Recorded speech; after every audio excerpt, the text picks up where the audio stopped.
Hey, welcome to another edition of Biker Movie Reviews. You know what it is.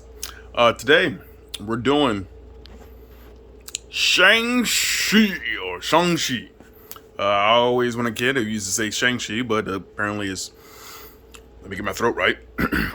Shang-Chi. Shang-Chi. Shang-Chi. I'm sorry if I'm butchering it. Anyway, this character, let's go, just start a little bit of the backstory of this character. This character was, started in the 1970s during the martial arts kung fu craze. That's when it started. That's when it picked up, and Marvel had to let's kick out some guy, and they made Shang-Chi. And 1973, this movie, I enjoyed it. I like the backstory. I like the history that it came with it. It's Marvel's martial arts movie, so it wasn't bad at all. Let's go over. Get started at the top. So his father finds these rings. The father is a mix between two people in the comics. So the father is a mix between oh my god, why am I forgetting his name? It's really stupid and really racist, and they changed it. But his father is a mix of the Mandarin, who actually has rings on his hands, like individual finger rings instead of the cool arm gauntlets, but they gave him. But that's a small semantic that I'm willing to overlook. And then, yeah, his father's name was Fu Manchu originally, and then they switched it because racist sounds racist. And then they switched the name, but it's a mix of the Mandarin and Fu Manchu, which is his father. Finds the rings, gives him power, gives him almost eternal life, yada yada yada. He goes and tries to find this other certain power, runs into what's going to be the protector, who winds up being Shang-Chi's mother. Shang-Chi's mother, and then fight. She beats him, and then they slowly fall in love, have a nice relationship, and he gives up the rings for her. She leaves this mystical, magical place to be with Shang-Chi's father. All butterflies and sunshine, everything's going fine. And then while Shang-Chi's father's out, this band of bandits or whatever comes in, kills the father. Kills the mother. Father completely reverts back into being a evil jerk and goes on a rampage again. Which, understandably, anybody kills your wife, you're gonna go off. Years later down the line, Shang-Chi has left his father and his assassin training camp. He's over in America. I don't know if they didn't really make it a love interest, but his love interest is this other Asian woman who's a comedian. It's pretty funny. And they're porters in cars or whatever. And one day, he's attacked on his bus, and they're after his pendant. Yeah, they get the pendant from him. A nice fight scene on the bus. Really like that. Get the pendant from him. I'm trying to skip forward. I don't want to make these long anymore. Get the pendant from him. Go back. Finds out his sister has the other half. Goes on a flight. Goes meets his sister. His sister has the other pendant. They fight. They get the pendant from his sister. Father winds up being there and takes him back to his compound.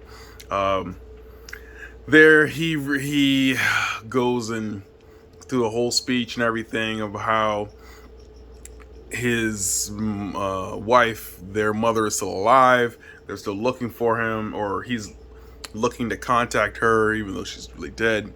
He's hearing her voice. He needs to go back to where she came from and open up this fortress because they're keeping her prisoner. Found out that that's not the thing. So basically, Shang-Chi and his sister go ahead to this fortress to let them know Dad's coming. He believes that you have Mom locked up. We know something's wrong. We know she's dead. She's been dead for a long time. And anyway, they go and they go there. They find a little bit more history about their mother. The lady from Crouching Tiger, Hidden Dragon is in this, which is pretty cool. And she has aged very well. She has aged very well. She looks like Crouching Tiger, Hidden Dragon was maybe just a few years ago. It's pretty good.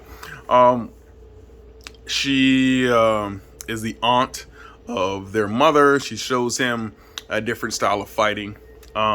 Speaking of different style of fighting, just a little small branch off. I know it's a little different, but Shang-Chi actually trained Spider-Man in the Island of the Spider spinoff in the comics.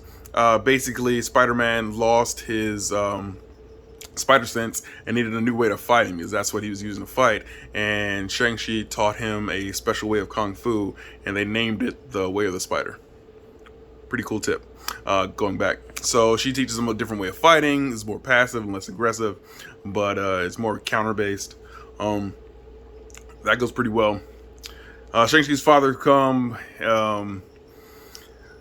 he winds up punching the gate, which opens up these soul suckers, and the soul suckers start coming out, and then the biggest one of all, thing looks like almost Cthulhu, comes out and starts destroying things. He has a fight with his father gets knocked into the water, and then we see this protector, which is a new original concept dragon. I thought originally from the previews that it was going to be Fing Fang Foom, which is an actual dragon in the Marvel comics, but it's not. It's a new original kind of protector dragon, something new. Pretty cool. He fights his father. He gets the rings from his father. He winds up winning. His father gets his soul sucked out by this thing. And then a nice, awesome CGI battle. I mean, usually I don't like CGI battles, but this one was pretty cool.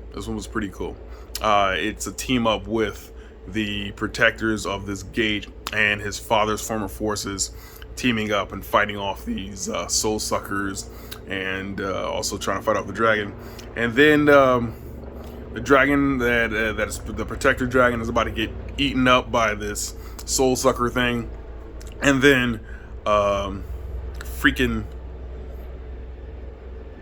the girl that was his love interest fires an arrow, which makes it weak temporarily.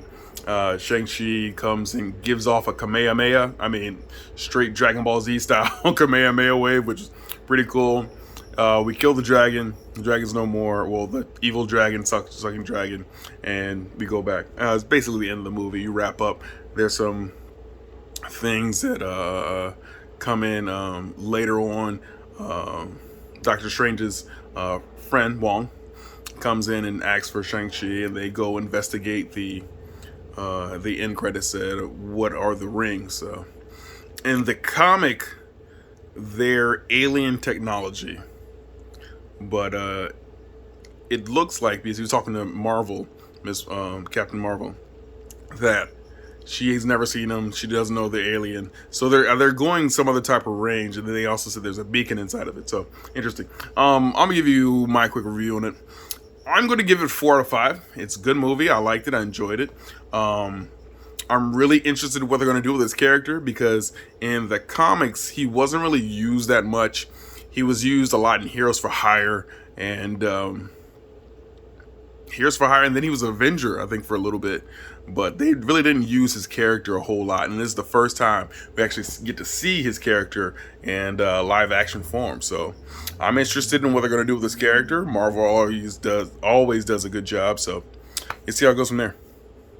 4 to 5, Shang-Chi, go see it.